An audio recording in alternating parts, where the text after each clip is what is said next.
Olá pessoal, tudo bem? Aqui é o professor Cristiano, o tutor presencial de vocês. Vocês já sabem, né? Nós já até conversamos no WhatsApp da nossa turma. Vocês terão uma atividade reflexiva que está previsto, né, em toda a programação de atividades avaliativas da disciplina técnica de produção vegetal, na qual eu sou o responsável. Então, o professor está fazendo essa gravação para que vocês assistem no momento que for realizar a atividade e que vocês venham executar essa atividade reflexiva, tá? E o que é essa atividade reflexiva?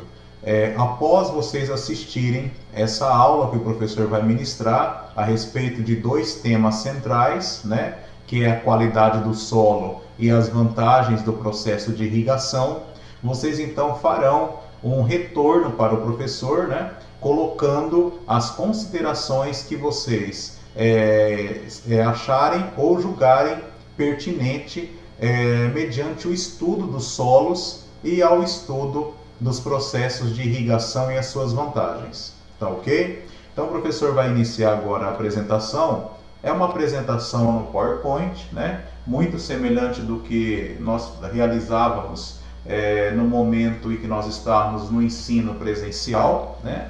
E o professor então vai comentar a respeito dos principais tópicos e assuntos da nossa apostila, né, digamos assim, do nosso material de apoio e material teórico, tá ok? Então, a nossa disciplina é técnica de produção vegetal, tá? Quem está falando é o professor Cristiano e um pouco da minha qualificação. Eu tenho mestrado e tenho doutorado em agronomia, onde eu fiz o meu mestrado na Faculdade de Engenharia Agronômica de Ilha Solteira e depois concluí o meu doutorado na Faculdade de Ciências Agrárias de Botucatu. As duas faz parte da Universidade Estadual de São Paulo, Estadual Paulista. Tá? Aqui vocês têm o meu e-mail, caso queiram entrar em contato, mas também o professor já está lá, né, junto com vocês no nosso WhatsApp de contato.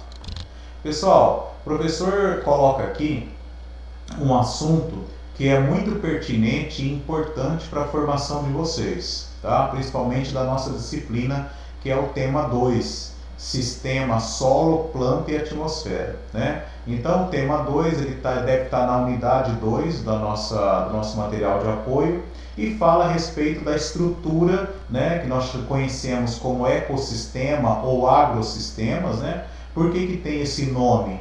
Ecossistema porque na verdade é formado pelo solo, é formado pelas plantas e é formado pela água, né, pelo ar e a sua composição. Então, geralmente, aonde nós vamos realizar o plantio, né, seja de qual for o cultivar, de qual for a variedade, nós vamos submeter esse plantio a um local que nós chamamos de ecossistemas.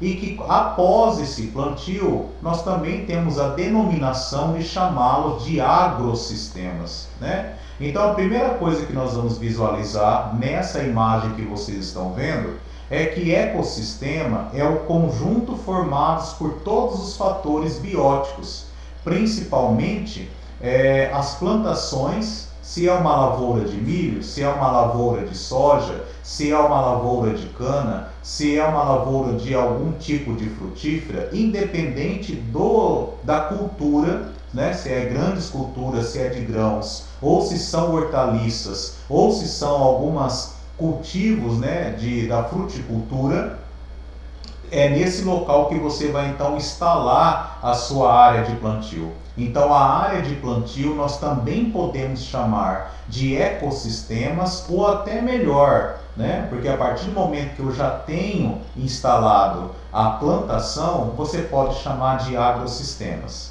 Então, agrosistemas é, na verdade, a soma de toda a estrutura que tem nos ecossistemas. Todo ecossistema vai ter plantas, animais e os micro-organismos que nós chamamos de decompositores do solo.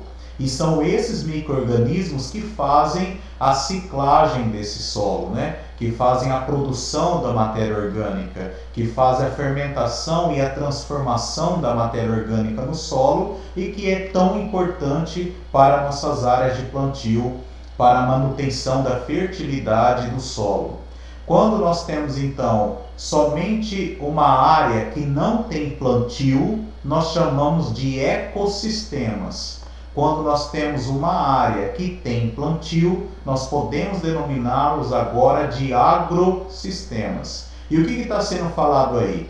Agrossistema é o conjunto de todos esses fatores, quais bióticos e abióticos, somado a pelo menos uma espécie agrícola que você está plantando, que você está produzindo para no futuro comercializar, certo? Essas duas referências, caso vocês tenham a necessidade de buscar o material de apoio, está na página 24 da unidade 2. Sistemas, ecossistemas ou agrossistemas são estruturas dinâmicas e equilibradas. Dinâmica porque, se nós pararmos para pensar, o solo, né, ele é uma estrutura extremamente dinâmica, porque através do solo eu tenho, por exemplo, a mobilidade ou o fluxo de massa, né, de elementos químicos que nós chamamos de adubos, né? E quando nós praticamos essa aplicação desses adubos, por exemplo, o que é o NPK? O NPK nada mais é do que o nitrogênio, o fósforo e o potássio, tão importante para as práticas agronômicas, para os cultivos, né? Então são os macronutrientes. Mas, Cristiano, eu só tenho esses macronutrientes? Não, nós também temos os micronutrientes, e que é equilibrado com os macros para que tenha a potencialidade fisiológica da planta associada à sua potencialidade genética. Ou seja, quando um produtor ou quando um engenheiro agrônomo ele opta por uma variedade genética adaptada para um local com um determinado clima, né? Ou o que nós chamamos de uma exigência climática, quando nós escolhemos uma variedade que tem uma certa resistência a alguma praga, seja insetos, ou estudado pela entomologia, ou seja, doenças viróticas bacterianas estudada pela fitopatologia, quando nós escolhemos uma planta que tem uma potencialidade genética e associamos aos macro e aos micronutrientes e ainda melhor ao processo de irrigação, nós temos aí, é como se nós aumentássemos a chance, né, de termos uma produção de excelência ou uma produção batendo o recorde daquela meta que nós estabelecemos no momento do planejamento desse plantio, certo? Então é muito importante nós entendermos nesses minutos iniciais dessa atividade que nós estamos aqui caracterizando o que é um ecossistema, o que são agrossistemas, né? Praticamente é quase que a mesma coisa. O ecossistema acaba se tornando um agrossistema quando você transforma uma área que não tinha nenhuma plantação e quando você estabelece essa plantação. Então, dentro dos ecossistemas ou do agrossistema, são estruturas muito dinâmicas. Existem várias reações químicas, existem várias reações biológicas. Por quê? Vamos voltar na absorção de nutrientes e de água. Não é algo tão simples, jogar o adubo e jogar água. Existem várias reações bioquímicas, existem várias reações biológicas para esse adubo entrar dentro da planta. E somado ao potencial genético da planta, você aumentar a produtividade, certo? Então, não adianta também nós pensarmos em somente preparar o solo e colocar uma cultivar que não está adaptado àquele clima e àquela condição. Você não vai ter, você vai gastar dinheiro adubando, até com bons adubos e fertilizantes, mas você colocou uma semente de uma variedade não adaptada para aquelas condições. Então sempre é interessante você alinhar e pensar, porque tem que pensar para você não gastar dinheiro, né? Nós estamos pensando também na questão financeira de implantação de uma área cultivar. Então, sempre é interessante alinharmos o dinamismo dos agrossistemas, pensando no ponto de vista de adubação, comprar um adubo de boa qualidade, instalar muitas vezes um sistema de irrigação, nem se for por gotejamento. Se for uma exigência da planta, a irrigação é muito importante, é válida e é essencial. Mas caso também não tenha um sistema de irrigação, é possível você equacionar através de uma característica filogênica e até climática, né? Para equacionar aí os períodos de chuva de cada estado. Então, os agrossistemas são estruturas muito dinâmicas e, ao mesmo tempo, sempre vivendo em equilíbrio, né? Então, a troca catiônica entre os adubos é um tipo de dinamismo, né? Então, quando você coloca NPK no solo, esse NPK, de certa forma, vai precisar da água como um agente diluidor. Ele vai, então, entrar para dentro da planta e vai, junto com o potencial da planta, cumprir o seu ciclo produtivo, a sua estrutura fisiológica produtiva, tá certo? O solo é o meio natural para o crescimento e desenvolvimento de diversos organismos vivos. Então o solo é uma estrutura muito dinâmica, tá? Eu não tenho ali somente nutrientes, eu também tenho bactérias que são essenciais para absorver esse adubo, esses nutrientes, e fazer com que esses nutrientes entrem para dentro da planta com menos grau de toxidez. Então é como se esses micro-organismos preparasse, degradasse esse adubo. Vamos pegar por base o NPK, o cálcio, o fósforo, o potássio, o cobre, o zinco, o manganês, entre vários, magnésio, entre vários nutrientes. Então essas bactérias elas fazem meio que uma filtrada na toxidez. É necessário você ter um solo rico em matéria orgânica, né? Se tem matéria orgânica, eu também tenho presença de decompositores para que esses nutrientes cheguem até a planta, tá? Então aqui nós temos um perfil do solo. A maioria dos solos brasileiros, principalmente áreas de plantio não montanhosa e rochosa, nós estamos falando de uma área de plantio, geralmente a matéria orgânica está nas primeiras camadas, né? Então é caracterizado por um acúmulo de matéria orgânica aproximadamente aí de 5, vamos colocar, da superfície até 10, 20 centímetros de profundidade, né? Depende muito da estrutura topográfica. Mas na primeira camada que vocês estão vendo nessa imagem, é a camada onde está a maior concentração de matéria orgânica. Após essa camada, nós temos outras estruturas biológicas que compõem as frações de matéria orgânica. Mas sempre existe mais próximo da superfície a presença aumentada ou alta concentração dessa matéria orgânica. E ela vai então se diluindo.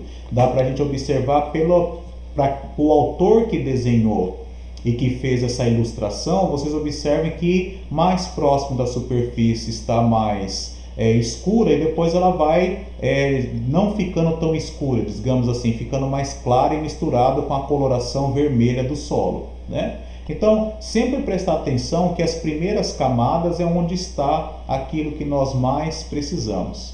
Dependendo da técnica, né, se é um plantio direto, você, né, deixa então as gramas na superfície até para facilitar essa fermentação, digamos assim, essas reações fisiológicas e bioquímicas que tem no solo em contato com a planta.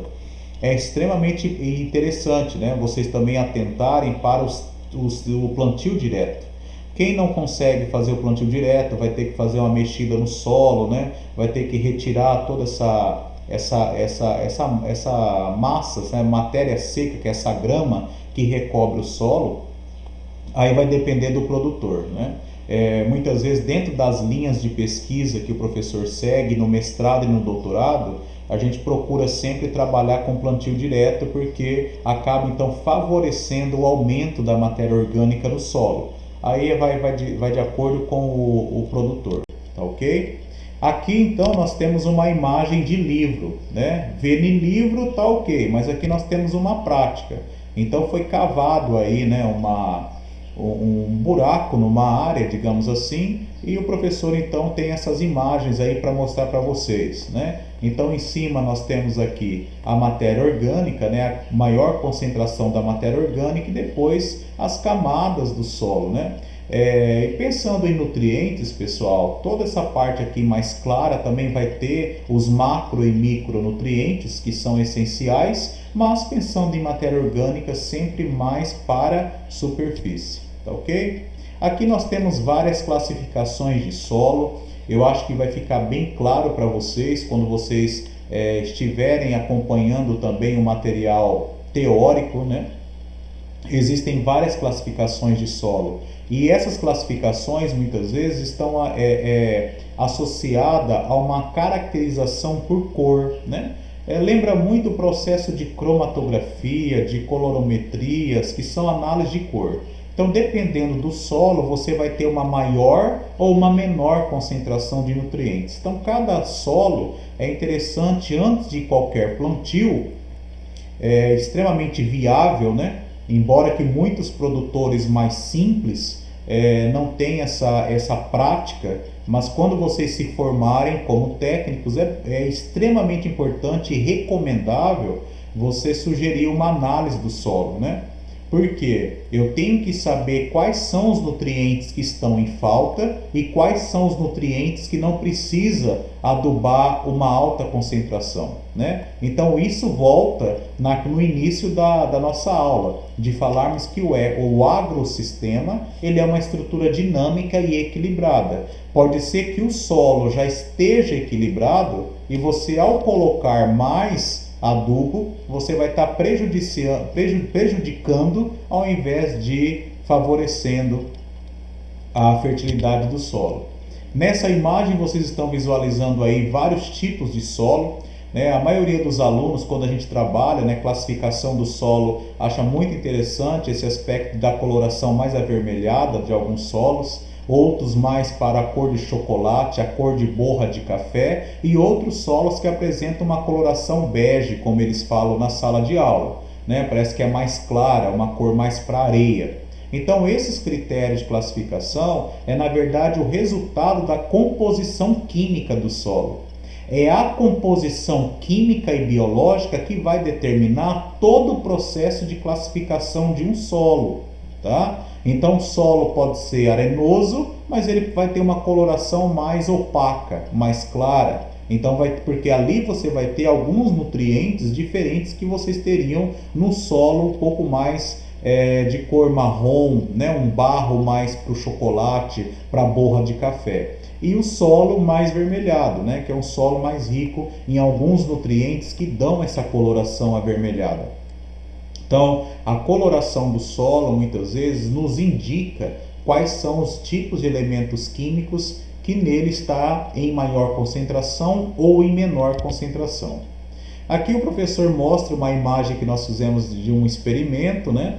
Esse experimento pode ter ocorrido na Embrapa, pode ter ocorrido dentro de alguma universidade, mostrando a importância de você ter uma conservação do solo, de você manter muitas vezes algumas palhadas, algumas massas secas de gramas, porque elas têm o efeito de realmente não fazer com que o nutriente que você colocou, a adubação que você colocou, seja levada pelo sistema de irrigação ou pela enxurrada de uma chuva muito forte, né? Então aqui dá para você observar que o recipiente, o galão de água mineral que nós abrimos, mostra que numa grama praticamente ela filtra e a água sai cristalina, né? Com presença de casca, de pinos, você tem uma pouca de retenção? Existe. Porém, muitos nutrientes e muitos, digamos assim, partículas do solo saiu aqui nesse esquema, né, de laboratório,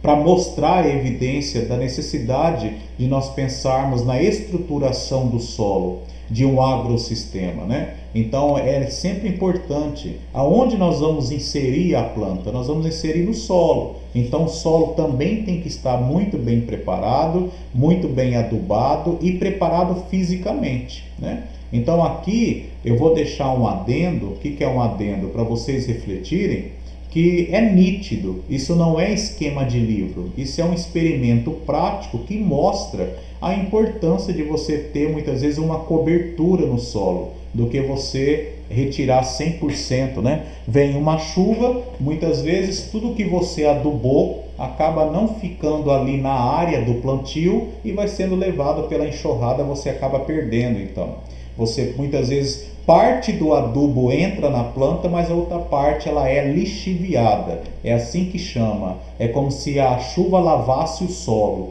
Tudo que você aplicou foi embora.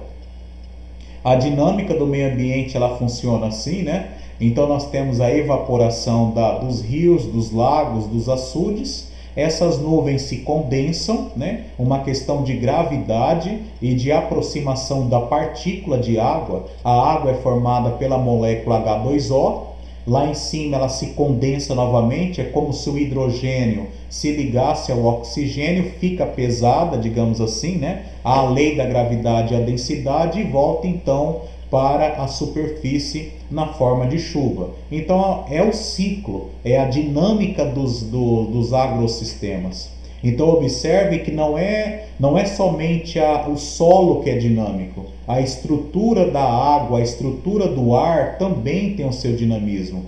Através dessa imagem você consegue visualizar essa dinâmica. O próprio ciclo hídrico, o próprio regime hidrológico de um agrossistema mostra que a dinâmica está no solo, que a dinâmica está também no ar, na forma de chuva, na forma de ventos. Então esse dinamismo é extremamente importante vocês estarem atentos.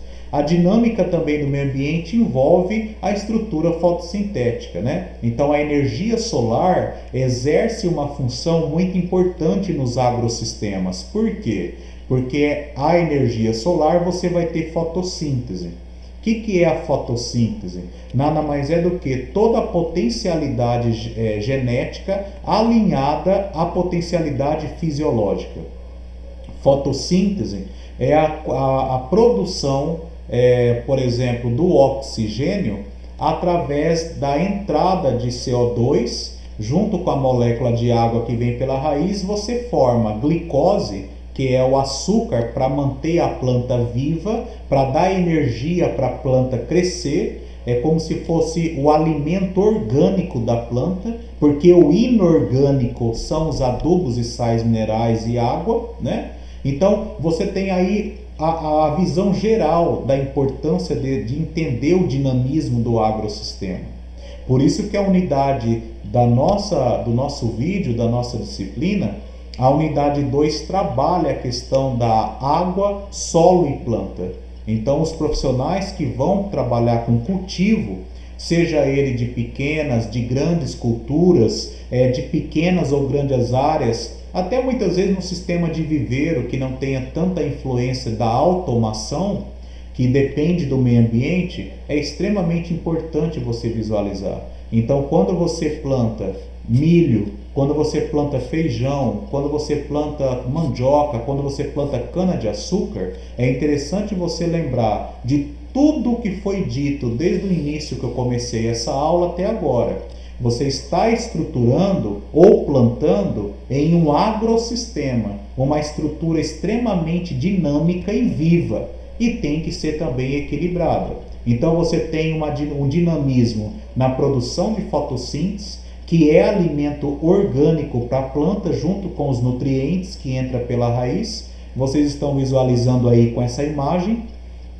Você tem o dinamismo da própria produção da água, né? Então a chuva ela vem de um processo dinâmico nos agrossistemas, e também a relação do solo, tá? Então ficou bem claro agora para vocês, para quem está assistindo nesse momento essa gravação, ficou bem clara a função desse capítulo da nossa apostila, do nosso material de apoio, do nosso livro do Senar. mostrar para o aluno essa interatividade, essa integração entre o solo, a água e a planta, né? Então eu tenho que ter um solo bom, equilibrado, nutrido, eu tenho que ter uma planta com potencial genético bom, eu tenho que pensar se eu mantenho a grama para formar um microclima no solo e para aumentar a fertilidade, eu tenho que pensar na questão da presença da água. É interessante, né, a relação da atmosfera com a sua área de plantio. Eu dependo do clima, eu dependo do vento, o vento na polinização, da chuva para chegar água e mandar nutriente para a raiz. Então é extremamente importante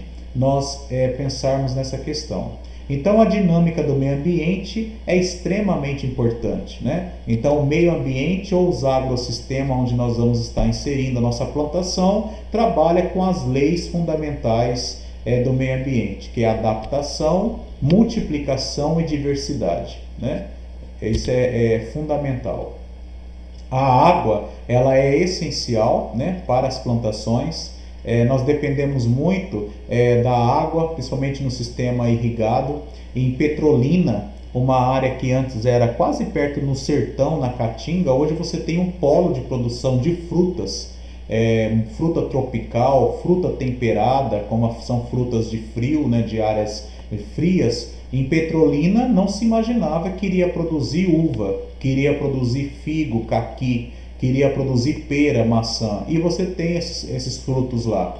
Então, na verdade, foi desenvolvido toda uma biotecnologia, um melhoramento genético, teve toda uma estruturação de irrigação, de criar uma fertilidade naquele agrossistema, que era tão pobre do ponto de vista agronômico, produtivo, e hoje é um potencial que se tornou o sistema de produção de frutas em Petrolina. E o uso inteligente da água é essencial, visto que a água está cada vez mais escassa, que nós estamos tendo cada vez menos chuva. Então, criar uma visão estratégica de um uso racional e inteligente, ao mesmo tempo manter a produtividade, é essencial. Então, evitar desperdício é uma preocupação constante para nós que trabalhamos com esse aspecto de produção no campo, né? Isso vocês podem visualizar na página 27, 26 e 28 do material didático de vocês, do livro, da apostila, como vocês chamarem aí.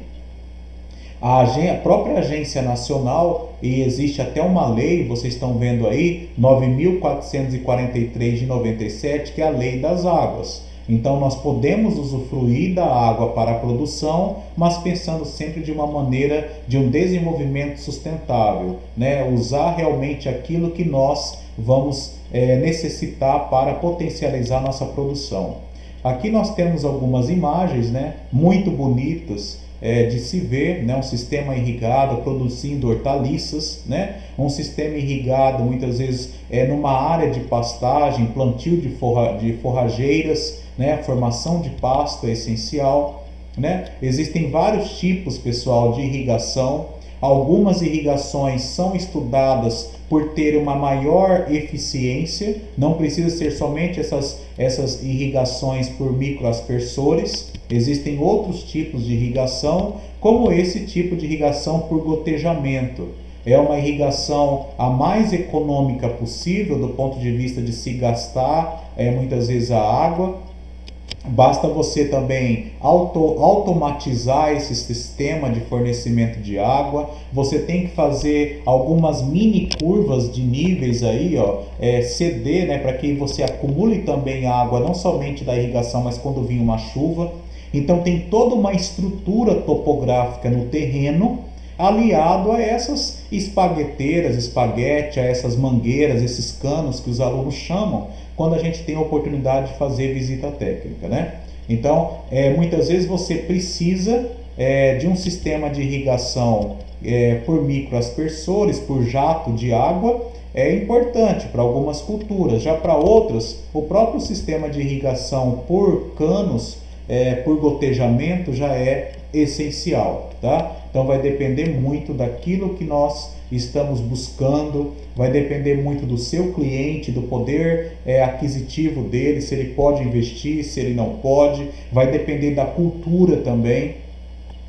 Tem sistema de irrigação que joga jato de água, você pensa que está favorecendo a planta e não. Ela vai estar ficando mais assim propícia para ataque de fungos e bactérias. Você vai estar deixando muito úmido o local. E muitas vezes algumas espécies precisam de um simples sistema de gotejamento como esse. Observe nessas imagens como que o solo, aonde está gotejando água todo por hora, por segundos, né? E com alguns intervalos você consegue fazer isso através de programação de computadores.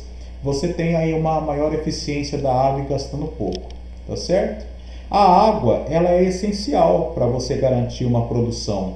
Então a água, ela vai levar o nutriente, a água ela vai translocar desde o sistema radicular até o ápice da planta e vai levar nutrientes, ela vai favorecer a entrada desses nutrientes, ela vai garantir uma maior produção da sua planta. Aqui está sendo ilustrado um tomate ou um tomateiro, mas poderia ser qualquer tipo de planta. Então é extremamente importante nós pensarmos que a água, o nutriente, o tipo de solo, o cultivar, a variedade, é essencial nós pensarmos em todos esses quesitos para ter uma maior produção. Quando nós abrimos uma raiz, quando nós pegamos uma planta, principalmente uma planta ainda herbácea, verdinha, fácil de você fazer um corte no sistema radicular, nós vamos observar que a planta ela tem vários tipos de transporte dessa água e desses nutrientes, que nós chamamos de câmbio vascular, xilema e floema, por onde essa água, esses nutrientes, vai translocar por toda a planta e fazendo com que essa planta, que já tem um potencial genético, aliado ao sistema de irrigação, aliado a uma adubação, uma fertilidade do solo, é óbvio que nós vamos ter sucesso na nossa produção, tá? Então, vai depender muito também daquilo que vocês vão estudar e trabalhar, né? Se é uma professora, a minha área é mais soja, feijão e milho. Então você vai trabalhar com grandes culturas ou a produção de grãos em larga escala. Eu já posso ter aluno que vai trabalhar com hortaliças, né? Almeirão, alface, rúcula, cheiro verde, cebolinha, coentro. Então é interessante nós estudarmos também os tipos e sistemas de produção, né? Então se é dentro de uma horta agroecológica, é uma horta em escala comercial, é uma horta, na verdade, não aquela convencional plantando no canteiro, em terra, mas ela é hidropônica. Na verdade, as verduras plantadas dentro de um sistema, não é nem irrigação, é dentro da água, mergulhado na água, mas é essencial nós pensarmos que para ter uma boa produtividade, água, solo, substrato, uma boa adubação, um potencial genético da planta, né? E olharmos todas as estruturas do agrossistema, como nós vimos até agora. O professor vai então caminhando para uma finalização do nosso vídeo, e lembrando que vocês terão que responder para o professor uma pergunta que eu vou passar agora para vocês. Eu gostaria de convidar vocês nessa primeira atividade reflexiva para que vocês pesquisem a respeito da importância dos adubos, a importância das variedades genéticas e a importância da irrigação da água na produtividade, tá? De qualquer tipo que for a planta. Pode ser de grandes culturas, de pequenas culturas, de hortaliças, tá? Basta vocês então fazerem uma pesquisa e mandar o documento no Word que vai estar anexado junto a essa gravação, tá? Então eu vou repetir. Após vocês assistirem essa gravação, vocês já tiveram uma noção de várias informações. Esse vídeo é gravado, vocês podem assistir várias vezes. Responda para o professor qual a importância da adubação, qual a importância da irrigação, qual a importância das cultivares, alinhando esses três fatores, tá? Para garantir uma maior produtividade e, consequentemente, maior rendimento e ganho para o produtor, tá ok? Eu me despeço agora dessa gravação, eu vou parar de exibir a minha aula, tá? E aguardo a resposta de vocês. Eu vou fazer a leitura da resposta de vocês e nós vamos então depois corrigir e dar um feedback, ok? Tudo de bom para vocês, eu vou interromper aqui a gravação, tá? Qualquer coisa eu vou estar lá no WhatsApp para ajudar vocês. Um forte abraço a todos, até a próxima atividade. Daqui a pouco nós vamos ter outras aí, tá bom? Tudo de bom, galera. Um abraço.